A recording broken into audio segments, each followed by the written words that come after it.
damos inicio con la primera presentación para que la profesora Marta nos cuente cosas sobre lo que está realizando últimamente con su grupo que ya lleva muchísimos años trabajando en micobacterias aquí en Colombia.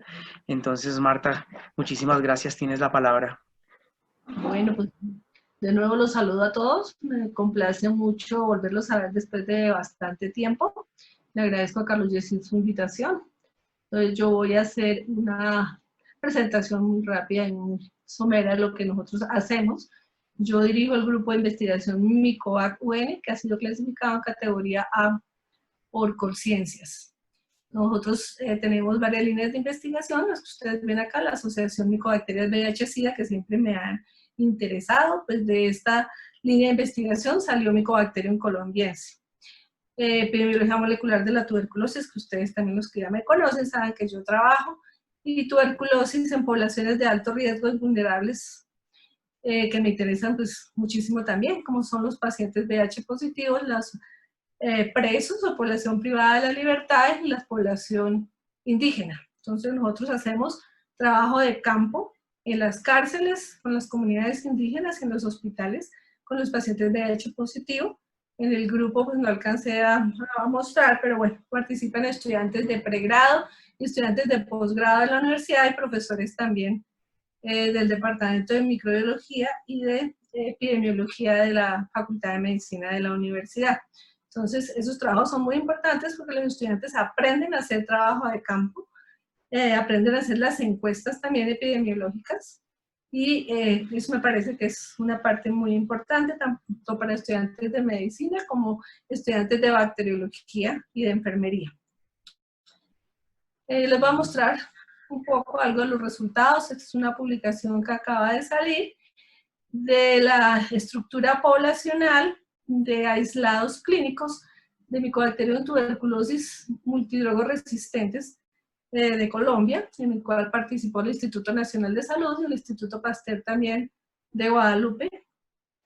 Y entonces nosotros tipificamos acá 203 aislados de los 233 casos de tuberculosis multidrogoresistente que se presentaban en el país en el año 2012 y en el año 2013. O sea, tipificamos el 77% de los aislados que habían sido obtenidos en 29 de los 33 departamentos que conforman nuestro país.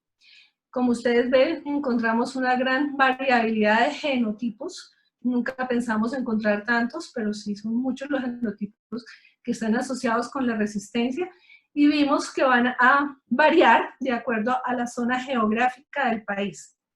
El departamento que presenta más casos de tuberculosis en el país es el departamento de Antioquia, que presenta al año más o menos 2.500, 2.600 casos de tuberculosis, y fue el que más aportó a este estudio, que fueron 68 aislados.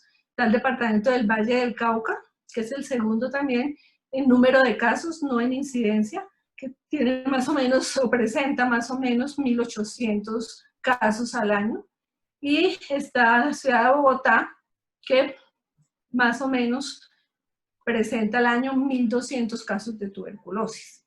Entonces, el Valle del Cauca aportó 45 casos, o sea, Antioquia y Valle son los departamentos que tienen más resistencia en el país, fueron los que aportaron más muestras. El departamento de Atlántico, el departamento de Santander, que está aquí en el límite con Venezuela, y la ciudad de Bogotá. Entonces vamos a ver que en el país los genotipos más relevantes produciendo tuberculosis resistente son el LAM9, el Harlen1 y el Beijing, que está de terceras, y eso a mí me ha llamado mucho la atención, y es uno de los temas que tengo yo en investigación en este momento, es seguir estudiando ese genotipo Beijing.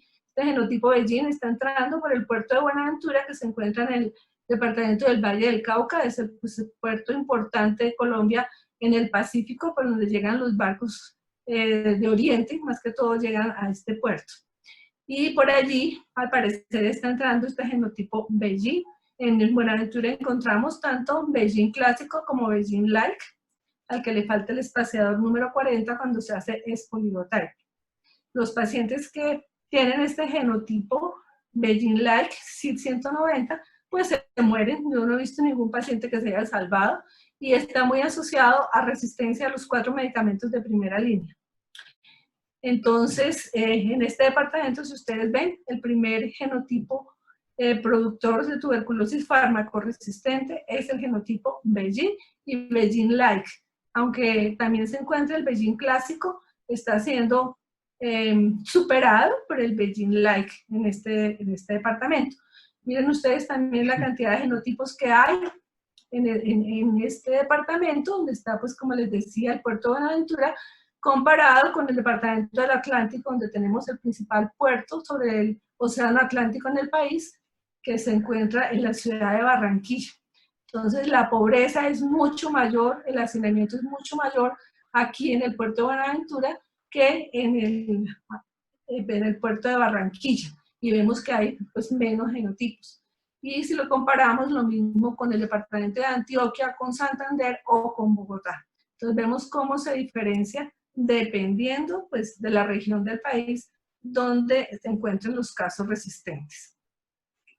Estos son los genotipos prevalentes que encontramos: 42, el CYP42 LAM9, el CYP62 HARLEM1 y el CYP190, que le falta el espaciador número 40. Y tenemos la comparación de cepas multidrogoresistentes con sensibles de los países como México, Venezuela, Brasil, Perú y Colombia de este estudio, y vemos precisamente que hay diferencias, ¿no? Mientras que en Colombia pues está el Beijing en tercer puesto, está LAM y Harlem.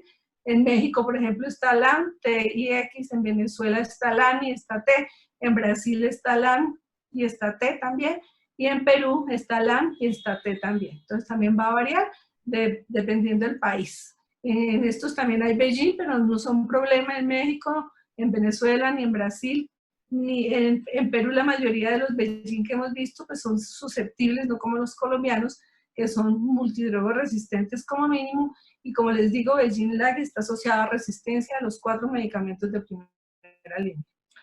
Bueno, este proyecto tenemos una colaboración en este momento con el doctor Stefan Niemann, director del Grupo de Investigación de Micobacteriología Molecular y Experimental del Centro de Investigación de Borstel en Alemania.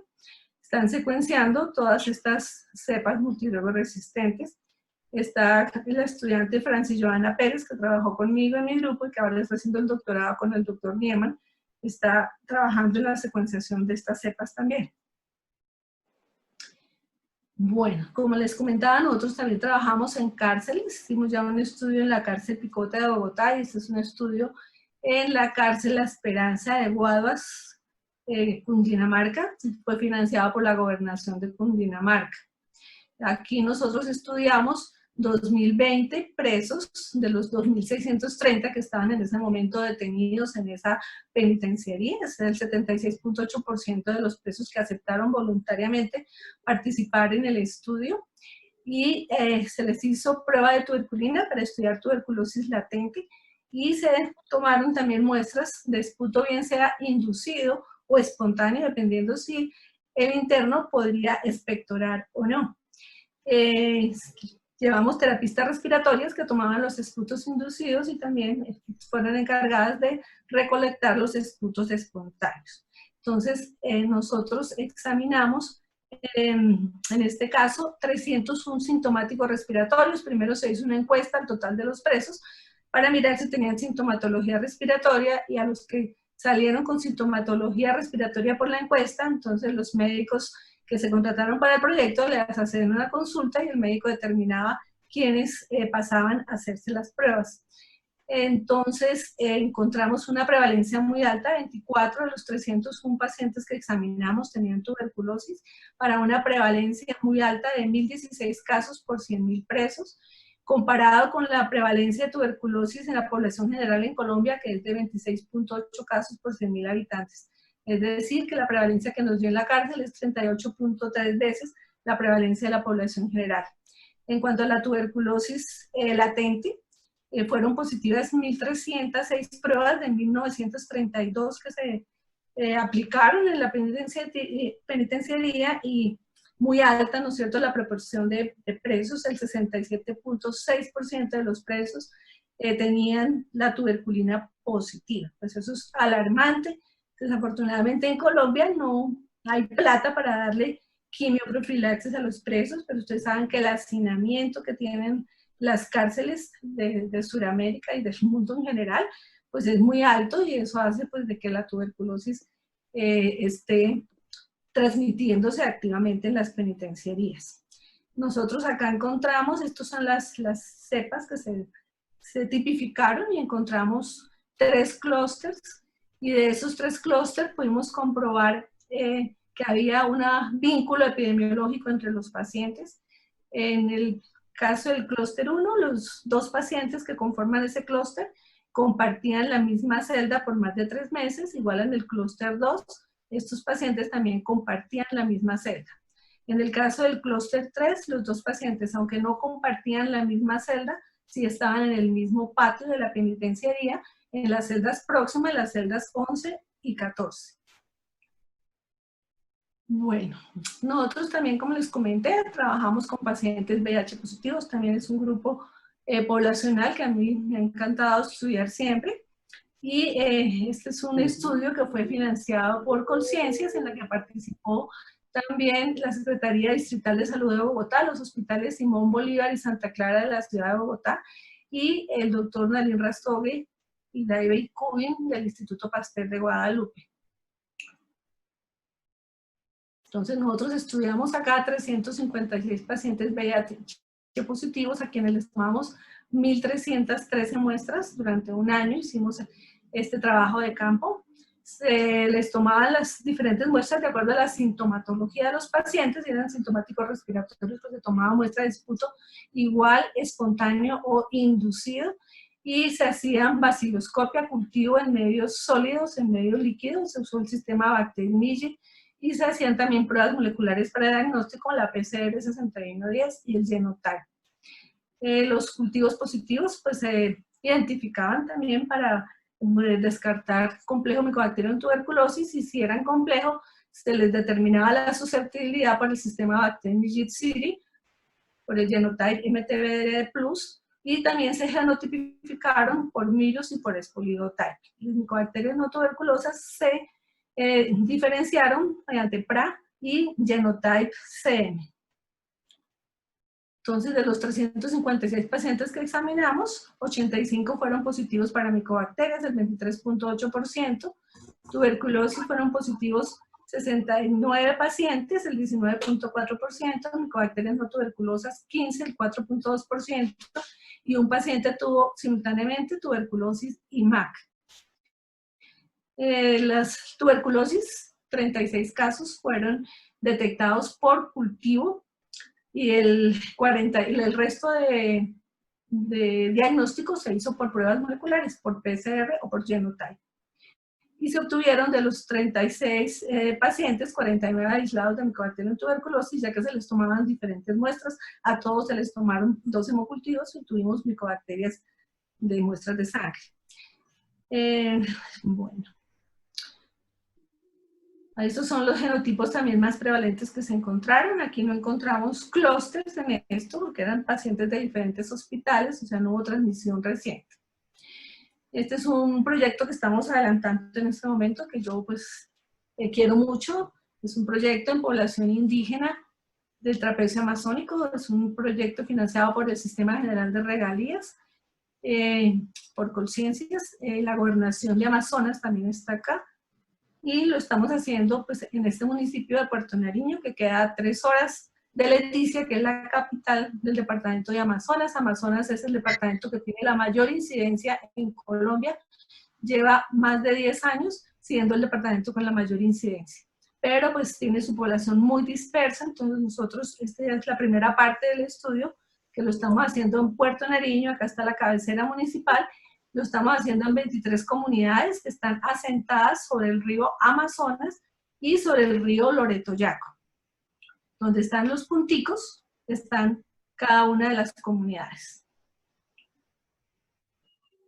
Entonces, los 10 médicos que contratamos para el estudio han hecho 6.310 consultas, han examinado el total de la población de Puerto Nariño, tanto de cabecera municipal como rural. Allí en Puerto Nariño no hay nomenclatura, entonces nosotros nos tocó llegar con el equipo de investigación y hacer mapas a mano alzada, numerando las casitas para que no se nos quedara ninguna casa en que los médicos no fueran a examinar. Los médicos examinaban, como ustedes ven acá, desde el paciente más chiquitico hasta el más viejito que estuviera en cada casita. Entonces se examinaron todos los pacientes y muchos de ellos, como el 70%, era la primera vez que les hacían una consulta médica en su vida. Entonces es una ganancia muy importante para las comunidades, pues todos los hallazgos que se han hecho en este proyecto. Entonces, de estos 6.310 personas que se hicieron consulta médica, el 92.5% se reconocían como indígenas, o sea, 5.837. Estos, cuando aceptaban participar en el estudio y firmaban el consentimiento informado, el médico hacía la consulta. Si el médico también determinaba si eran sintomáticos respiratorios, aquí, igual que en las cárceles, se definió sintomático respiratorio como todo paciente con tos, con o sin expectoración de cualquier duración. Debido a la dificultad para regresar a las comunidades, el costo es muy alto, debido a que solamente es por río y la gasolina ya es supremamente costosa. En las cárceles pasa igual, es difícil volver a entrar a los patios, entonces nosotros tomamos esa definición y gracias a, pues, a tanta insistencia, el Ministerio de Salud de Colombia en su nuevo protocolo ya dejó que en poblaciones especiales sintomático respiratorio se tome con cualquier tiempo de tos. Entonces los médicos definían cuáles eran sintomáticos, en este caso fueron 972, el 16.5% de las personas, de los indígenas, a quienes se les tomó también o esputo espontáneo o esputo inducido, hecho por terapeutas respiratorias. Y nosotros encontramos en total 80 casos de tuberculosis, de los cuales 76 fueron en población reconocida como indígena y 4 en población que no se reconocía como indígena. Tuvimos un caso multidrogoresistente en un niño que vivía más con sus abuelos en el Perú que en Colombia. Se les aplicó también prueba de tuberculina. La primera aplicación se hizo a 5.431 indígenas, al 93,04%, y fueron positivos 1.500, el 27,61%. Y luego a los 3 meses se volvió a hacer una segunda aplicación. A los que dieron la primera vez negativo, se hizo a 2.320, al 61,55% de los negativos de la primera vez, y fueron positivos 1.066, o sea, el 45,94% en segunda vez fueron positivos. Los pacientes salieron con tuberculosis, se hizo el seguimiento de casos y se reportaron los casos, pues, al hospital de Puerto Nariño.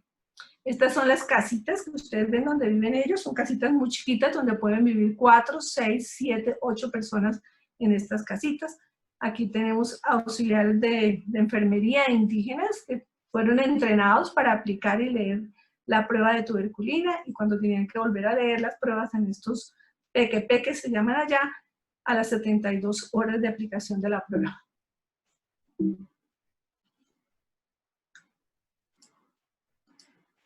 Y aquí tenemos las comunidades que tienen los punticos rojos, fue donde encontramos casos de tuberculosis. Encontramos en todas, solamente en 5, las que tienen punto verde, no encontramos casos de tuberculosis. De resto, en las demás, habían casos. Donde están estos triangulitos azules, eran los que tenían mayor número de casos de tuberculosis. Entonces, por ejemplo, esta comunidad de Atacuari queda a 3 horas de Puerto Nariño por el río Amazonas, y otras 3 horas de Leticia, o sea, 6 horas de la capital del departamento. Estos indígenas casi no salen, ellos pasan más fácil al Perú porque es atravesar el río Amazonas y llegan al Perú. Y lo mismo los de las que están asentados sobre el río Loreto Yaco también, son comunidades muy cerradas y pues no salen de su nicho. Entonces nosotros encontramos una prevalencia muy alta en los indígenas, 1.302 casos por 100.000 habitantes. Allí hay 3 etnias, que son los ticunas, los cocama y los yaguas, y vemos como los yaguas tienen una prevalencia de 4.086 casos por 100.000, los cocama 1.927, y los ticunas 925 casos por 100.000, o sea, muy alto. Y encontramos que el 46% de las tuberculosis están en menores de 15 años, con unas prevalencias también supremamente altas. Entonces, a mí que me interesa también mirar ahora la parte genética de estos indígenas, ya estamos con un profesor de genética de la universidad, mirando qué podemos hacer, porque tenemos las muestras de sangre y ellos pues aprobaron hacer el estudio en sangre, a ver si además de la pobreza que ellos tienen como factor de riesgo, la desnutrición que también tienen como factor de riesgo, tienen también algunos genes que los hagan más susceptibles a la tuberculosis que otras razas. Y estos son los genotipos, fueron muy escasos los genotipos encontrados, seguramente debido a que son, como les dije, comunidades supremamente cerradas, que no se mueven, ni siquiera salen a la cabecera municipal de Puerto Nariño, sino que están muy concentrados en sus comunidades. Bueno, de este trabajo también tenemos una colaboración con el doctor Stefan Ehmann. Están también secuenciando, ya están acabando de secuenciar todas las cepas de estos pacientes y estamos ya escribiendo pues el artículo de esta secuenciación. Como les dije al comienzo, el genotipo Beijing-Lai 190 pues ha sido de mi interés desde que nosotros en el año 2008 lo aislamos en nuestro laboratorio de micobacterias de la Facultad de Medicina, pues ha despertado en mi gran interés. Por eso pues también secuenciamos el genoma, es la cepa 323.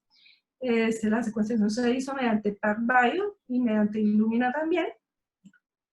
Y hicimos un estudio de genómica comparativa, que fue financiado también por Colciencias, en el que participó también el CIDEIN de Cali y el Instituto Nacional de Salud.